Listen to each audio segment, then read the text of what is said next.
the Halifax Harbour Grudges. We've just entered into WFTDA, So Women's Flat Track Derby Association, which puts us on an international scale.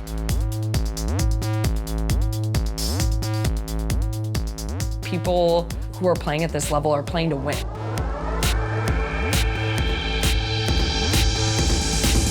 I hit my head in that game. I don't know if you know. On the track, I got clocked in the face. But there's a lot of like feelings.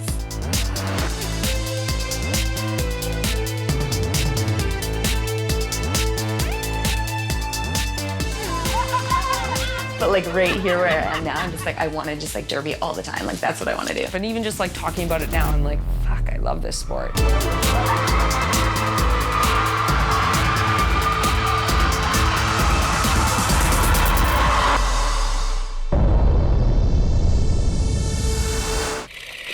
Leo Seltzer started transcontinental roller derby in the 1930s as an exciting athletic contest played on roller skates and a banked track. But when his son Jerry took over in the 1960s, the sport changed dramatically. Jerry shifted the focus from athleticism to spectacle by using exploitative stunts and sexist tropes. They sure take their roller derby seriously. Oh well, girls will be girls.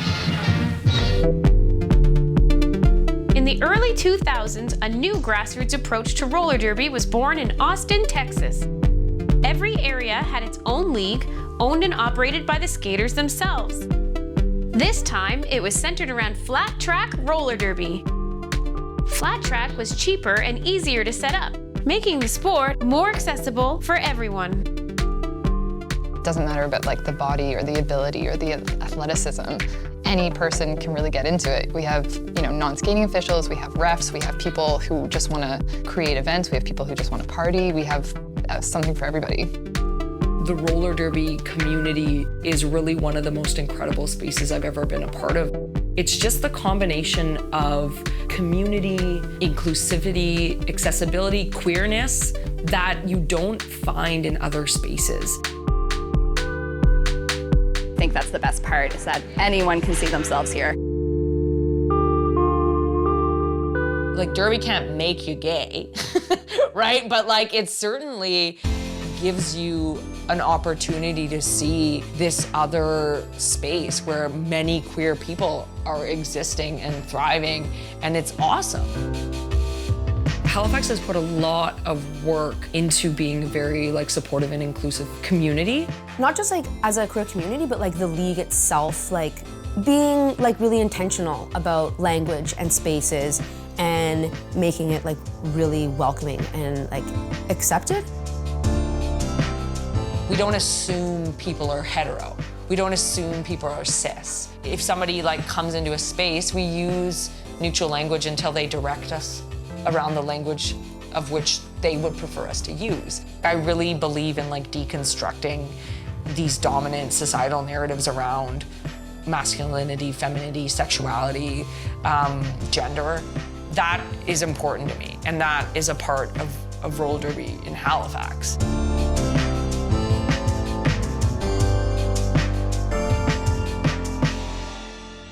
My name is Lindsay Anderson. Bloxy. I said my own name, bad. I've been in this league, or part of this league, since it was formed back in 2010. We started as sort of just a collective of people that were skating at the Commons. There was a basketball court there. And it was weird, and it was a weird gathering of people, and we were being organized by people who had a little bit of roller derby experience, but not sort of running a league. So it was fairly disorganized. But I think it was probably 3 or 4 years after that that we formed Anchor City Rollers.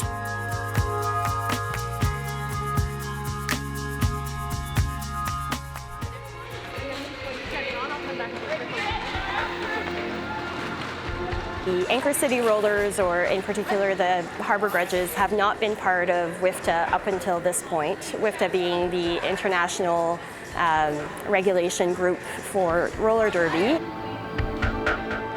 At the beginning of this year, we found out we were able to play a strength factor game, which would allow us to get into the WFTDA. So we're going to play against a really strong team, and we're going to get seeded. So how well we do against them will determine what other teams out there will be interested in playing against us. And then we were able to talk to the people in Quebec, and they were like, you really should play us, it'll give you a good spot, then we can do some tournaments together.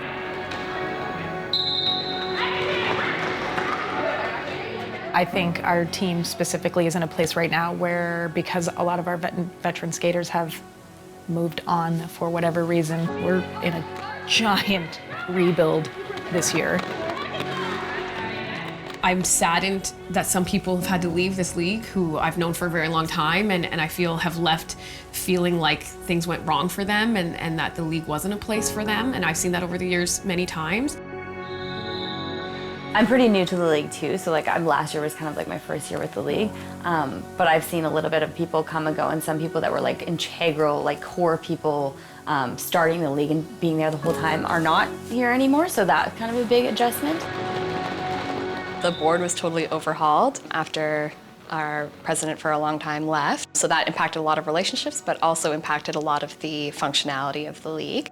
So I was involved in trying to like bring that back together as vice president, which is an interesting role to take right away because I was not on the board before. I became president, which was interesting for me. That's the first time I've been like in charge of a group of people, so that was a big thing for me because that came a little more forced than I wanted it to be. But there was a lot of feelings kind of that came along with that. So. For several years, we had Nardin and Lindsay as captains, and being captains of the Grudges is a huge amount of work. And they both had expressed that they were not interested in taking that on again for the coming year. I do think it's incredibly important that I take myself out of all of the roles and create more space, because no one's going to move up if we don't do that. Like Lindsay and I were captains every year, and then when we finally decided that we weren't going to be in that role anymore, everyone's like, well, I can't do that, I won't do that, and we were like, somebody will. Whenever we have any type of turnover in our board or team leadership or anything like that, and there's that panic of who's going to step into these roles, I am not panicked at all. I'm like, somebody will. Sometimes you need the leaders to step back in order for someone else to come fill the spot. So the idea that we were going to go and become WIFTA and also have new leadership and have our teams look totally different than they ever had before was like an exciting and fresh change that definitely started January. I think the addition of some skaters from other leagues that come in have been incredible for us. We had new faces coming in, like Katrin and Ren, who came with a lot of great skills. We have come to an official production decision that showing us your butt does not warrant killing anybody. Yeah, I agree. Yeah. That kind of bums me out. My name is Nardin. My roller derby name is changing to Hank Scorpio. I love that so much. My pronouns are they, them. I have been skating for 8 years, but didn't ever dream of being on a team that would be part of WFTDA. My life has changed in the most horrific ways over the last year and a half. And it's been really hard to adjust, and I find myself having less and less capacity for even the basic things in life, let alone derby. Because I'm having a hard time in life and figuring out where I'm going, who I am, what I need, and all of that stuff. Because when you're having a hard time and you isolate yourself from everything and everyone, and you're like, the answer is to remove yourself and to disappear. That's where I'm at right now. Derby's my safe space, and it will be. And these are the people who I like to go in the bubble with, and they understand me and accept me in ways that no other group of people out there in the world do. And I don't want to give that up. So working towards getting over myself and getting my shit together so that it can be the thing that it once was for me. Because all these exciting opportunities are here right now, and I want to be part of it, and I need to figure out how to be part of it. I'm Heidi J. Luce, and I go by she, her, and my derby name is Raging Radish. So everyone calls me Radish. I'm a filmmaker and a videographer from the Yukon. So my ex-wife and I just got married in June 2017, and we wanted to move to the East Coast and maybe buy a house. We'd never been here, but we wanted to live by the ocean. My plan was we're gonna move here, and if we like it, we'll stay and have a family together here. So in the summer of 2018, my wife decided she wanted to leave and move back to Vancouver and split up. And that was a total mindfuck. I didn't know what I was gonna do. I'd been with her since I was 19. I got to a point where I was like, I don't know who I am. Like, I don't feel like, what's the point? Like, I literally was like, I don't, like, everything that I thought was gonna be my life and everything that I wanted was gone. But I think that, like, what got me through it was, like, my dogs. I'm just, like, I'm so happy that I have them, and then my derby community. Yeah, everyone came and, like, helped me when I really needed it.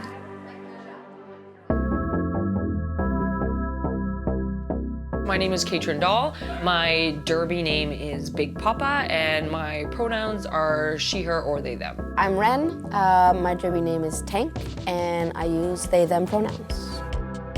When my partner and I, who also plays on the team, were kind of like sussing out new places to come, the fact that Halifax was like apprenticing to do WFTDA was kind of like a big reason for us to come out, to know that we could sort of keep playing at that level. Part of the reason why we were really excited to come here is because we got this vibe of it being a really progressive, open, queer city. And then the little bit that we had experienced of Halifax roller derby, we also got those same like queer vibes. Like my league in Ottawa, like there were queer folks in it, but not like Halifax. Like Halifax is a little bit of an anomaly, I would say. Like I think there's a lot of queer people in roller derby, but like Halifax is like just like a ton. It felt like a really good fit to come here for that reason. Tank's jamming is like unreal. Like their ability is definitely like frighteningly high, and I really, really value that they like being on a team with us, because I'm sure that they could definitely be on a higher ranked team, but they seem to enjoy living here with us at our level and bringing us up to them, which I think is really nice. Yeah, I remember Tina telling me once, you need to watch this jammer. Like, you're a smallish person. Wait till you see the way they move. And like, it'll be such a learning experience. And I remember being like, cool, I'll watch them jam. They showed up, I watched them jam, and I'm like, I'm sorry, Tina, you want me to do what? Everybody has been really caring and supportive of us joining the league. I think Katrin and Ren have had a huge impact on the league in a really positive direction. They've been asking a lot of questions while they try to, you know, get used to our league and our team, and I think those questions have been very important to ask. It brings new perspectives and just shows like how it helps the league and it helps it grow rather than just like stay in this bubble with this one mindset. Because there was such a turnover in the league before like Ren and I arrived, there was this idea of like, oh, thank God you're here. We need jammers, and now we're WFTDA. And you're like, whoa, right? Like, what do you mean? Like, what? I came from a league where like I was like the fourth jammer, right? Like I wasn't a superstar jammer. I, you know, was like working really, really hard to like have a spot in the jammer rotation like every year. Like Ren had just had surgery before Edmonton, and it was unclear whether or not they were gonna be able to play. And so that was a little bit of a stressful thing, because in some ways I had sort of felt like people were like, okay, well, like, you're gonna have to like be really good at jamming. And like, I was like, oh, fuck, like I'm not a Ren, you know what I mean? Or I'm not like a big flashy jammer that does big jumps and like is gonna get like 1,000,000 points. Definitely nerve-wracking to be in an arena we don't know, a team I don't know. I've never played these people before. They're incredibly fast and strong. To like put it like weirdly in the middle of January when we're not used to playing, I just feel like everything is slightly out of sorts.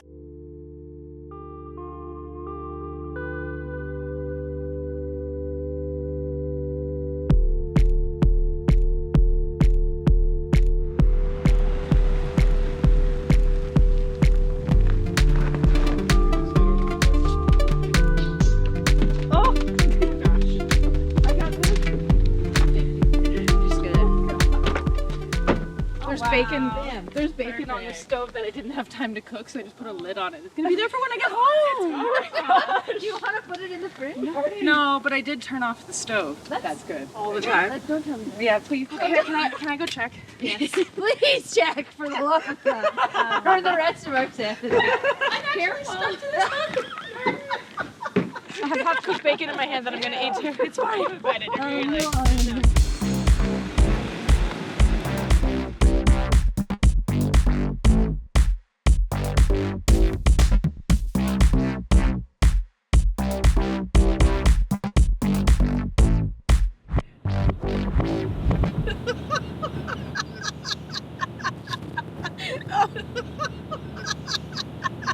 Sorry. It's too funny. And it's dangerous. They're driving slow. Oh, God. Let me know if they're doing another pass. I think they're behind us now. Their butts are back in their pants. Don't tell me 'cause it hurts. It's too hard to jump in jail. Too little dig, I might have touched hell. That's loud.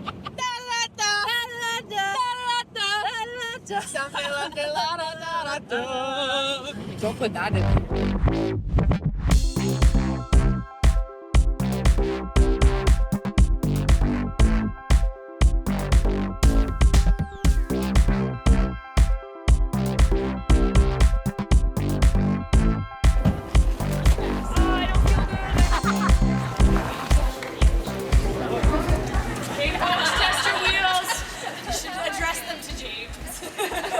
Everybody, this is the time that we will test our wheels because we will not have time after the warm-up to change wheels. I've heard the floor is a bit of an issue in the space we're going to. The way it was described to us was like it's both sticky and slippery, which is, I don't understand how that's a thing.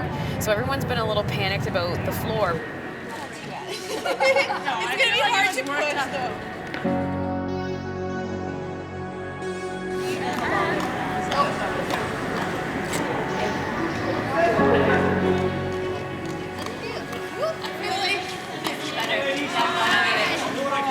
So it's going to be awkward. We're used to very sticky floors, cement floors. So this is going to be an experience, but whatever, we're going to have fun regardless. I think that's the key with our team is we have fun regardless of what's going on, and hopefully that shows for people today and they see that we're really excited about the sport. Hey Ren, do you know that when we have a power jam, as you're approaching the pack, you tell us which way you're gonna bait to? Which way I'm gonna go. Yeah. Yeah. Okay, good. Yeah. Okay. Not to bait. Yeah. Yes. Which way you're going to bait. Yeah. Yeah. If you go like this, you're gonna go there. Yeah. And then you're gonna go a different way. Yeah. Going into top surgery, I was like the healthiest, maybe the healthiest I've ever been. Like, I was really adamant about wanting to do whatever I could to make my recovery as quick and as painless as possible. And it paid off because I didn't actually put any expectations on the Edmundston game, like at all. And I think if I had been like, that is my goal, I'm gonna return, I think it maybe would have turned out really differently. We have a few folks that are gonna be coming along that haven't played, first of all, on the A team or like at a WFTDA level. Can't give up because that point differential is so important. And our whole league can do is frickin' step up when it's time to step up. I'm not really sure how people are going to fare.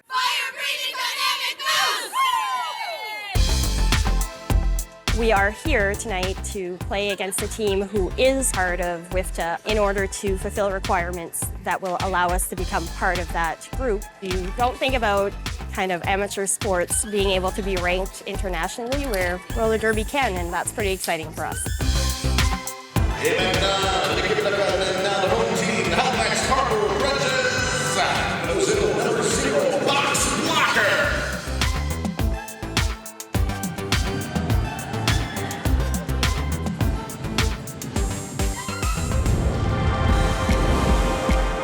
Before the whistle blows, the 4 blockers for each team take the line.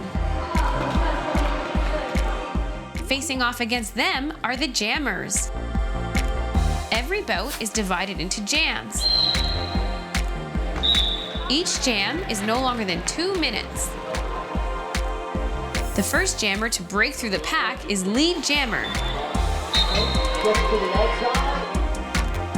After their initial pass, jammers get a point for each blocker on the opposing team that they pass on every lap of the track.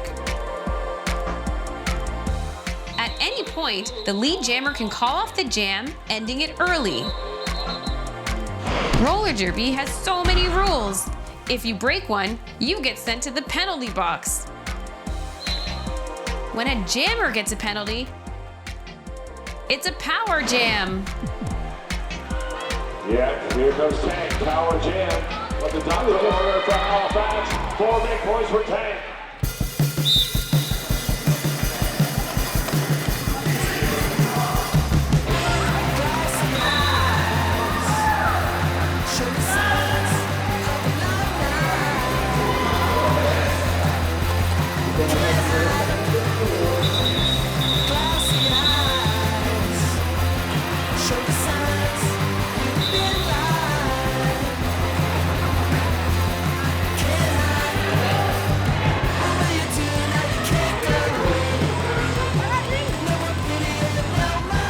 One of our goals going into the game was to just kind of let each jam be its own thing and restart it each time, and I think we did a good job at that.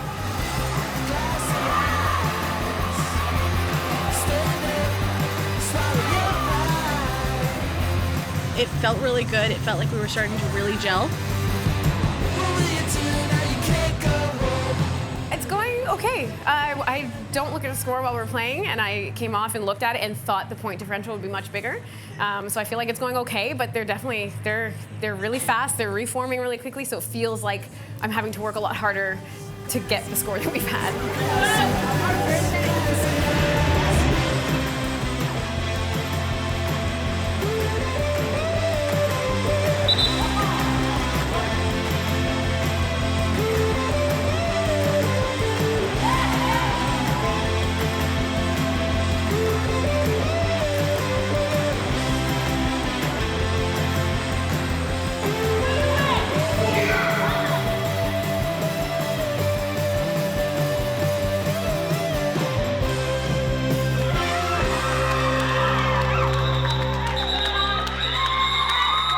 We had a great game. The differential was not large. It went super well. It was really, really wonderful.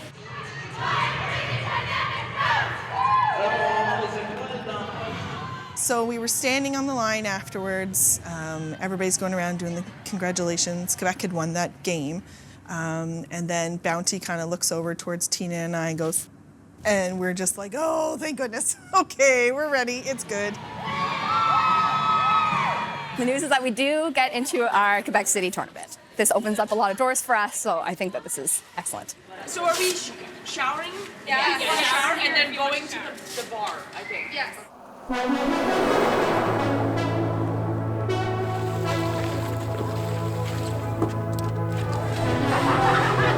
I felt encouraged for sure because I didn't really know where we were going to land, and I think we did really well. It gave us a ranking. So now that we have a ranking, we can fully compete and fully participate. It being like a weird winter game in this weird gym with this weird spongy floor that's like not meant to be skated on at a weird time. I think that we honored it in the way that it was like kind of weird, not the most like beautiful put together package, and I think that really does right by us, and that's kind of what we are. We try so hard, but we are not a beautiful, well put together package a lot of the time.